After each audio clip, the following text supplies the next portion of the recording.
Cringe కబాస్, crass కదాస్, cheap and dumb బ్యాస్ మూవీ ఇది. ఏంటి వినడానికి చాలా హార్ష్గా ఉంది కదా? పర్లేదండి, ఇది యూట్యూబ్ వీడియో అవడంతో నాకు నేను పెట్టుకున్న రిస్ట్రిక్షన్స్ వల్ల నేను ఇంకా సాఫ్ట్గానే చెప్పా. అదే మీరనుకోండి, ఎవరికి లెక్క చెప్పక్కర్లే, ఇష్టం వచ్చినట్టు శాపనార్థాలు పెట్టుకునే స్కోప్ ఇస్తుంది ఈ మూవీ మీకు. అయినా ఏ మాటకా మాటండి, ఈ సినిమా వల్ల ఏ యాక్టర్ మీద కూడా ఒక స్థాయికి మించి అంచనాలు పెట్టుకోకూడదన్న విషయం బాగా బుర్రకెక్కింది నాకు. ఎందుకంటే ఫలక్నామా దాస్ ప్రమోషన్స్ టైంలో అనుకుంటా విశ్వక్ సేన్ ఒక మాట అన్నారు, నేను F2 లాంటి మూవీస్ చేయడానికి ఇష్టపడను అని.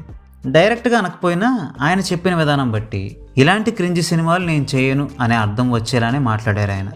అసలు ఎంత ఓపెన్గా నిర్మోహమాటంగా తన ఒపీనియన్ చెప్పారంటే తను చేయబోయే మూవీస్ మీద కూడా చాలా శ్రద్ధ తీసుకునే రకమేమో అని అనుకున్నా కానీ ఆయన యాక్ట్ చేసిన సినిమాల యొక్క గ్రాఫ్ని అబ్జర్వ్ చేసే కొద్దీ అన్న రూల్స్ పెడతాడే తప్ప ఫాలో కాడని అర్థమైపోయింది. అండ్ ఒక పాయింట్ ఆఫ్ టైం నుండి ఆయన స్క్రిప్ట్ సెలక్షన్ మీద నమ్మకం తగ్గిపోవడం స్టార్ట్ అయింది. 1-2 సినిమాలు మినహాయిస్తే రిమైనింగ్ మూవీస్ అన్నిట్లోనూ బూతు డైలాగులు వినబడుతూనే ఉంటాయి. అండ్ ఆ మాటలన్నీ ఆయన మెదడులో పురుడు పోసుకున్న ఆనిముత్యాలనే మెరిసిపోతూ ఉంటాయి. ఇలా ఆయన సినీ ప్రయాణంలో ఒక్కొక్క ముత్యాన్ని రాల్చుకుంటూ తొండ ముదిరి ఊసరవల్లైనట్టు ఆఖరికి ఈ లైలా అనే గమ్యస్థానానికి చేరుకున్నారు ఈ పెద్ద మనిషి. నల్లగా పుట్టడం పాపం అన్నట్టు, మేకప్ లేకపోతే మనుషులు బతకలేరు అన్నట్టు, బాడీ షేమింగ్ అండ్ రేసిస్ట్ జోకులు వేసుకుంటూ పోయారు. కానీ అసలు మీలో ఎవరైనా గుండెల మీద చేసుకుని చెప్పండి, ఈ మూవీలో లేడీ గెటప్లో విశ్వక్ అంత అట్రాక్టివ్గా ఉన్నారా?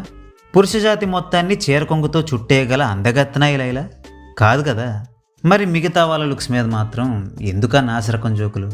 ఏదో మగజాతి మొత్తం లైలా కోసం పడిచేస్తారన్నట్టుగా చూపెట్టేశారు. కానీ నిజానికి ఇలాంటి లైలాలు బయట కనిపిస్తే ఆంటీ గారు కాస్త పక్కకు జరగండి అని కుర్రాలు ఆమెను దాటుకుని వెళ్ళిపోతారే కానీ ఆమెకి సైట్ కొట్టాలని మాత్రం ఎవ్వడూ అనుకోడు. ఇక హీరోయిన్తో ఉండే లవ్ ట్రాక్ విషయానికి వస్తే అసలు ఈ మూవీలో హీరోయిన్కి హీరో మీద ప్రేమ ఎందుకు పుట్టింది? హీరో మంచివాడనా, మంచి మాటకారనా, లేదా తన ఆలోచనలకి అభిరుచులకి తగ్గవాడనా? నోనో, అవేమీ కాదు. హీరోయిన్ని భుజం మీద కూర్చోబెట్టుకుని హీరో గారు వాయువేగంతో పార్కులో 5 రౌండ్లు పరిగెడతారట. దెబ్బకి హీరోయిన్ గారిలో రసస్పందన కలిగి హీరో గారి మీద ప్రేమ పుట్టుకొచ్చేస్తుందట. అప్పుడెప్పుడో ఒక్క మగాడు అనే కళాఖండంలో ట్రైన్లో హీరోయిన్ని హీరో మొలస్ చేసే సీన్ ఒకటి ఉందని గుర్తుంది కదా? దానికి ఏమాత్రం తీసిపోదు ఈ లేకి లవ్ ట్రాక్. అసలు ఈ అద్భుతాన్ని ఎవరు రాశారో కానీ ఆ రాసిన వారికి నాదొక సలహా, లవ్ ట్రాకులు రాయడం చేతకని పక్షంలో ఇలాంటి పిచ్చి పిచ్చి సీన్లు రాసే కంటే సినిమా మొదలెట్టడమే వాళ్ళిద్దరూ లవర్స్ అని చెప్పేశారనుకోండి, ఇలాంటి రోతని రాసే బాధ మీకు, చూసే బాధ మాకు తప్పుతుంది కదా. ఏమంటారు? అన్నట్టు మీకు విషయం చెప్పనా, గ్యాంగ్స్ ఆఫ్ గోదావరి ప్రమోషన్స్ టైంలో అనుకుంటా విశ్వక్ సేన్ గారు ఫస్ట్ టైం లైలా మూవీ గురించి చెప్పారు. ఆయన లేడీ క్యారెక్టర్ వేయబోతున్నారని చెప్పగానే ఈయనేదో మంచి యూనిక్ కాన్సెప్టే పట్టుంటాడు, ఖచ్చితంగా ఈ సినిమాతో మంచి పేరును సంపాదించుకుంటాడేమో అనుకున్నా. బట్ తర్వాత అర్థమైంది ఇదొక రోత పాత చింతకాయ పచ్చడని.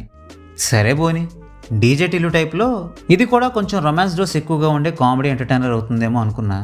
బట్ అన్ఫార్చునేట్లీ ఇది మూవీ లెవెల్ నుండి ఆల్ట్ బాలాజీ, ఉల్లు టీవీ రేంజ్ స్టఫ్గా రూపాంతరం చెందింది. సో ఫైనల్గా ఈ మూవీని నేను మీకు రికమెండ్ చేస్తానా అంటే, మీకు గనక పతివ్రత పరమాన్నం సామెతకి అర్థం తెలుసుకోవాలని ఆశగా ఉంటే, అవకాశం దొరికినప్పుడల్లా నీతి సూత్రాలు వర్లించే కొంతమంది నటులు సినిమాలకు వచ్చేసరికి ఏ రేంజ్కి దిగజారిపోతారో ఈ సినిమాని చూసి తెలుసుకోండి. లేదులే ఇప్పుడు ఆ సామెతలో అర్థాలు మాకు అక్కర్లేదు బాబు అని మీరు అనుకుంటే ఈ దారుణానికి దూరంగా ఉండండి. ఈ సినిమాలో హీరో పేరు దాస్ కాదు, ఆయన అసలు పేరు కూడా దాస్ కాదు. అయినా కూడా ఫైట్ సీన్లు, ఎలివేషన్ సీన్లు వచ్చిన ప్రతిసారి మాస్కా దాస్ అని ఆయన బిరుదుని మన మీద రుద్ది పారేస్తున్నారు కదా. సో మనం కూడా అదే ఫాలో అవుదాం. ఈ లైలా మూవీని లేకి లైలా అని రుద్దుదాం. ఇలాంటి లైలాలు మళ్ళీ మనకు ఎదురు పడకుండా జాగ్రత్త పడదాం. So well, that's a wrap on this video. ఇంత నెగిటివ్ రివ్యూ ఇచ్చి లైక్లు, సబ్స్క్రైబ్లు అడగాలంటే కొంచెం ఇబ్బందిగా ఉంది. అయినా కూడా ఒకవేళ ఈ వీడియో మీకు నచ్చితే వీడియోని లైక్ చేయండి. మరిన్ని మూవీ రివ్యూస్ కోసం ఛానల్కి సబ్స్క్రైబ్ చేసుకోండి. We will meet you next video. Thanks for watching.